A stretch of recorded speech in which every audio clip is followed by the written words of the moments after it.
Hello, everyone. Today we embark on a transformative journey with Summit Consulting. In the ever evolving business landscape, adaptability is not just an advantage, it's a necessity for survival and success. We at Summit Consulting are honored to guide your organization through this profound transformation. Our engagement is fueled by the imperative vision set forth by your CEO, a vision to shift the organizational culture from an authoritarian, command and control approach to one that is highly collaborative, respectful, team focused, and positively oriented.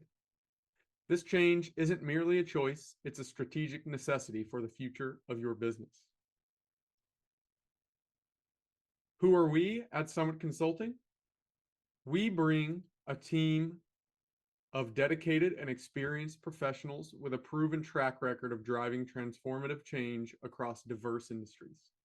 Our mission is clear: to guide and empower organizations to reach their summit by embracing change as an opportunity for growth. Our team is committed to facilitating this monumental cultural shift, integrating it seamlessly into your organization's DNA. Over the course of the next year, we will partner closely with your leadership, employees, and stakeholders to guide this transformation. Our aim is to make this journey as smooth and successful as possible, with your organization emerging stronger and more adaptive than ever before. Here, you will see a brief overview of the roadmap for our presentation today. So now, let's go ahead and get into the significance of the change management plan. The approach that we have selected is rooted in the well-established Kotter 8-step model. The Kotter 8-step model is a compass for a journey toward a more agile, harmonious, and productivity-driven organizational culture. It's not just a transformation. It is a revolution that aligns your organization with the emerging paradigms of the business world. By shifting the culture to be more collaborative, respectful, and team focused, your company will not only become a more attractive place to work, but it will also enhance productivity and innovation within the working environment. This isn't an end in itself, but rather a means to thrive in an environment marked by constant change, an investment in the resilience, sustainability, and competitiveness of your organization.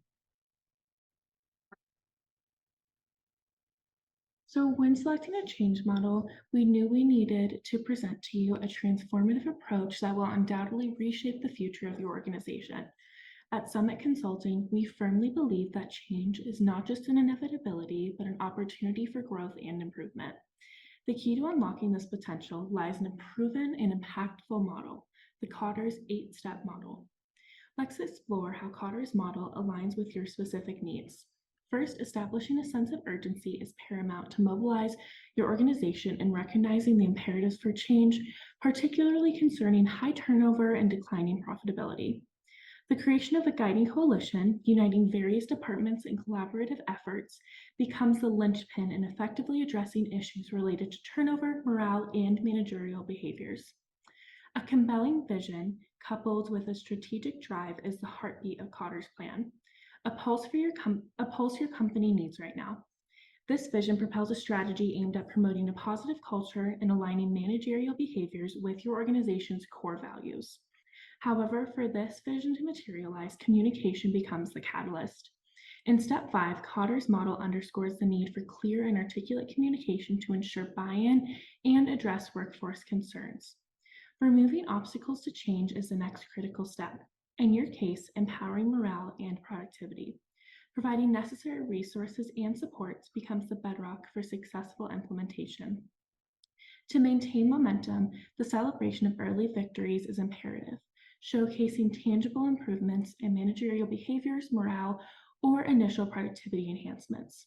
Yet the journey does not end here. Kotter's final step highlights the continuous reinforcement of change to embed it within the organizational culture. Ongoing commitment to the goals of reducing turnover, enhancing morale, and fostering positive managerial behaviors is a non-negotiable. Throughout this process, it is imperative that senior leaders are aligned with the vision, requiring concerted efforts to secure their commitment at each step of the transformative journey. It is clear that this model is not merely a theoretical framework, but a pragmatic guide that will lead your organization to a successful and enduring change. As this plan unfolds, we will ensure that the winds of change propel us forward, united in a commitment to a better, brighter future for your organization. So when looking at the steps at Cotter's 8-step model, the first one is to increase urgency by convincing key stakeholders that change is necessary, communicating the need for change and the potential consequences of inaction.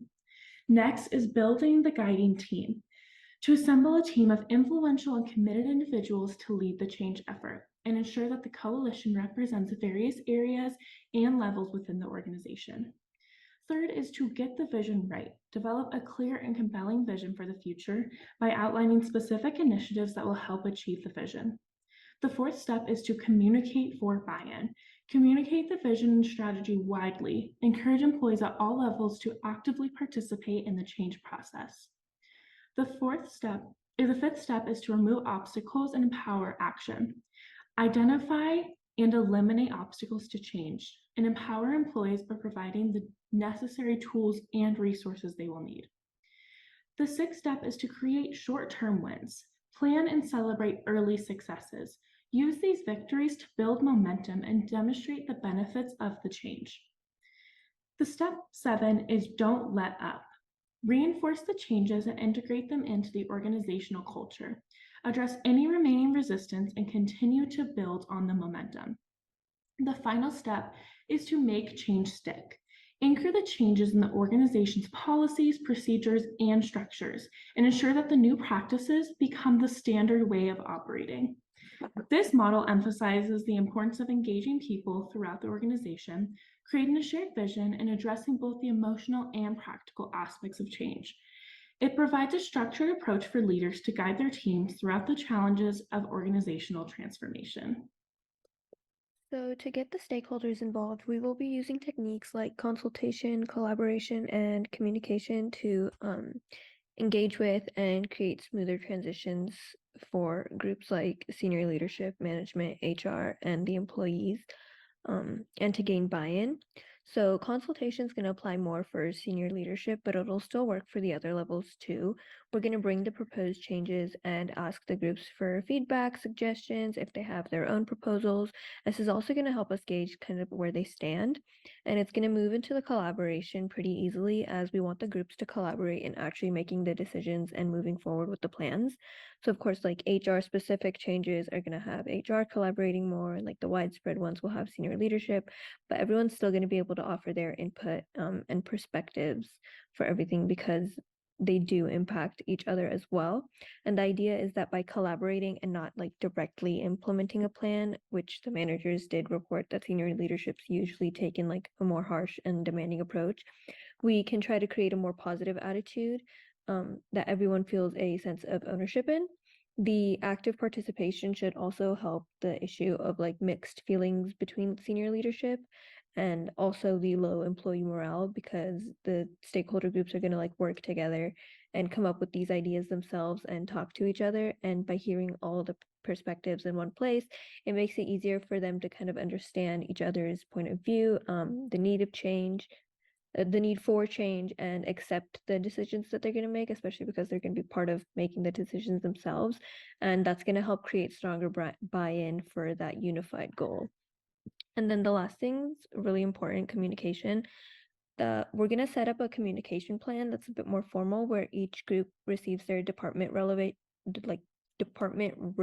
information, kind of more on like a daily basis, and then progress reports for like the whole department and organization, maybe like weekly, and a general overview, updating everyone on the process and like any other big changes or accomplishments a little less often, or just as they happen. It's important that all the communication between like the groups themselves, so like all the senior leadership people within each other, and then also between the groups,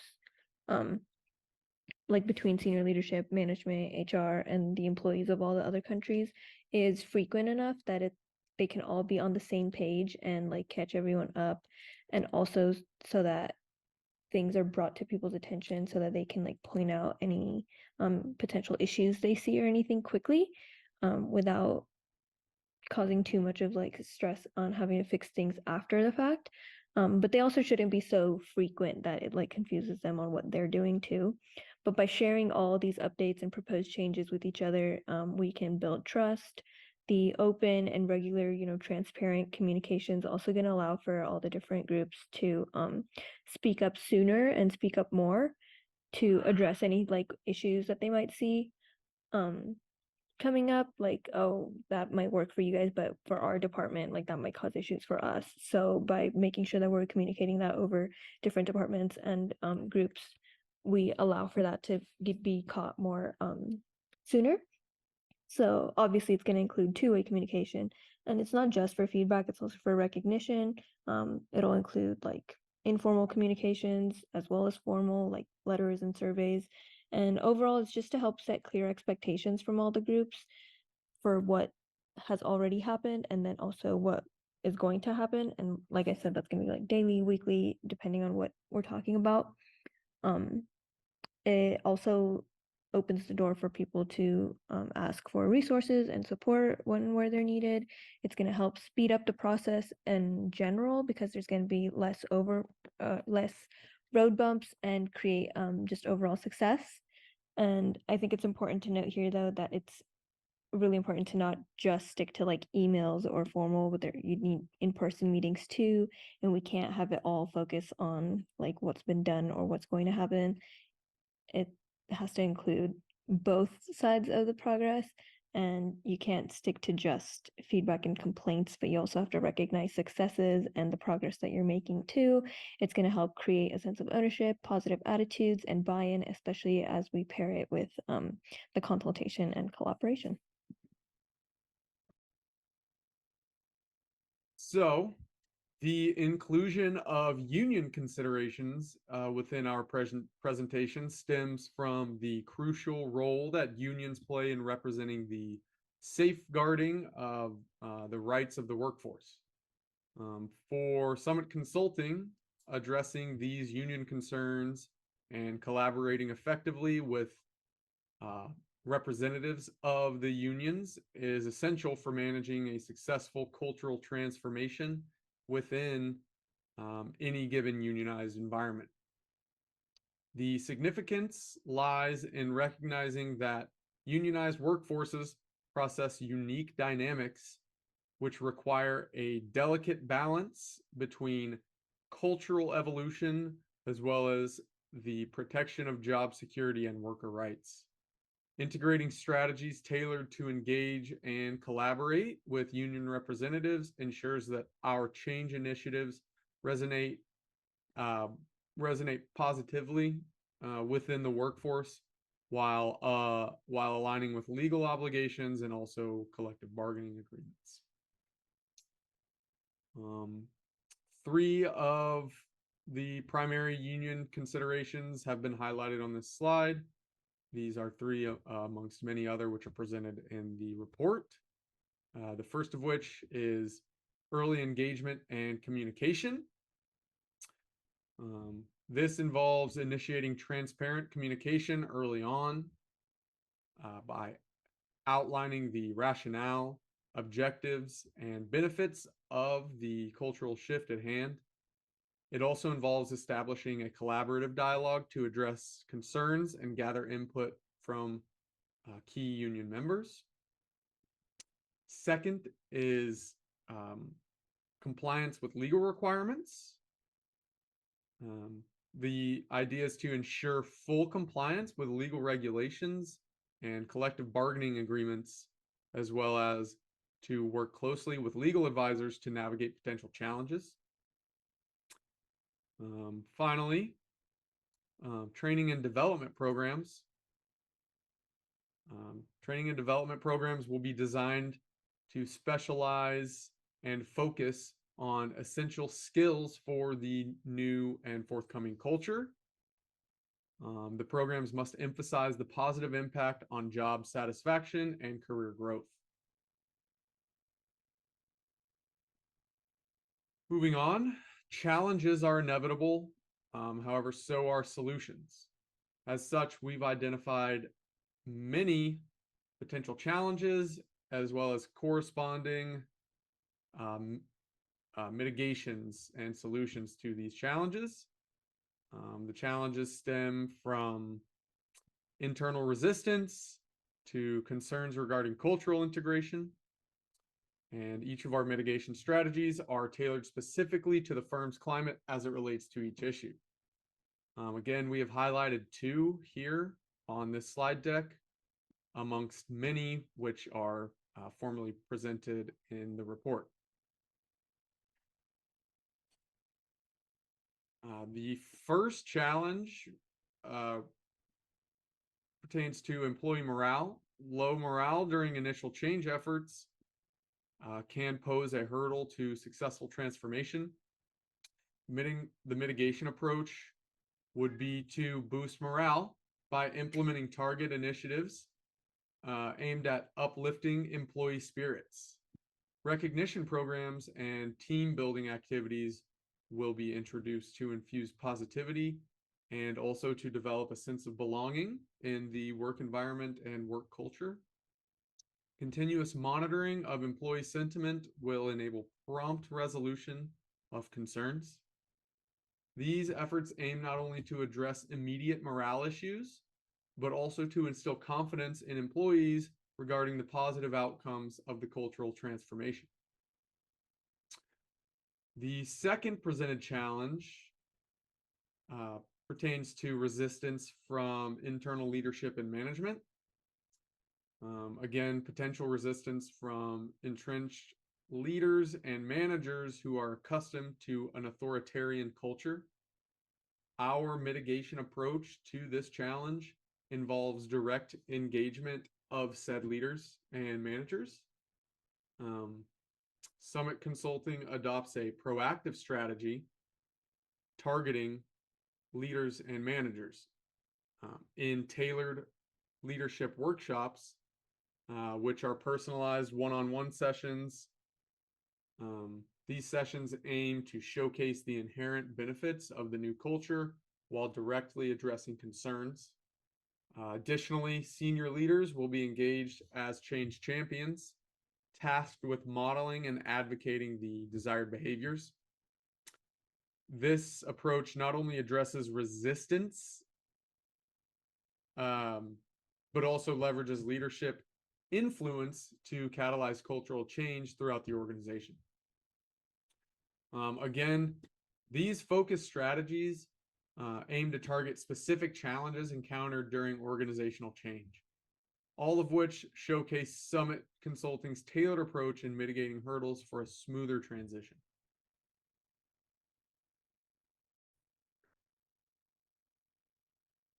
Okay, so looking at the step-by-step plan overview, to implement this change in month 1, we would be communicating with leadership and employees an overview of the change and communicate why it's important.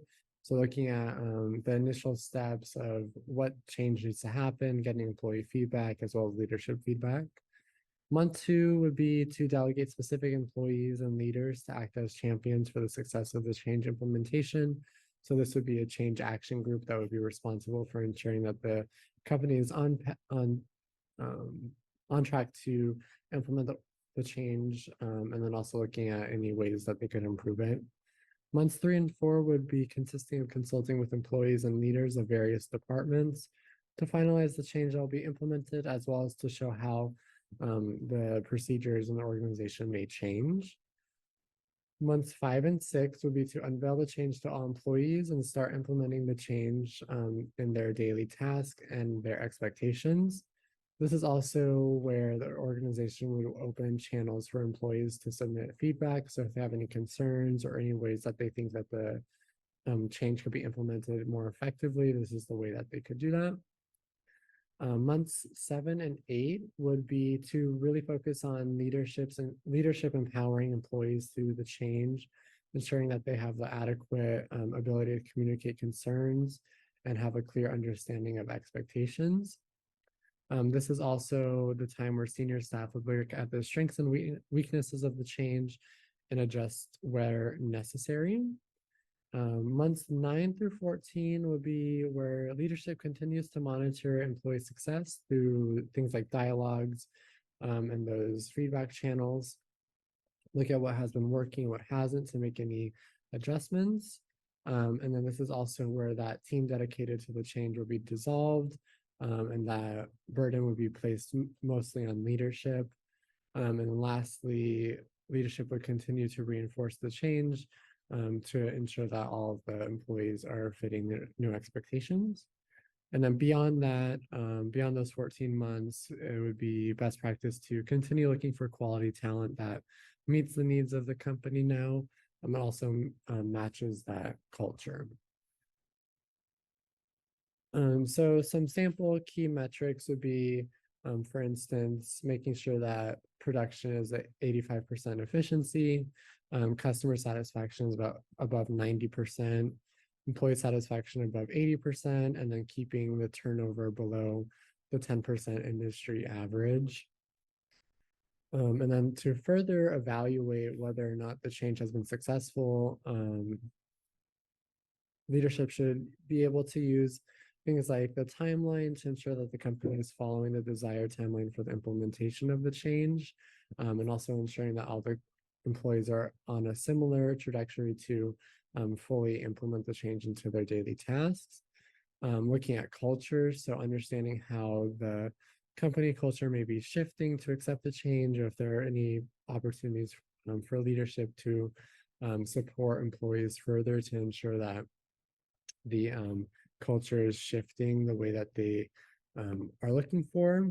And then lastly, results. So this would be KPIs, things like production, employee satisfaction, and customer satisfaction, to ensure that the company is following the guidelines that they put in place at the beginning and making sure that they're continuing to be successful. And with that, I'll just pass it along for stakeholder engagement.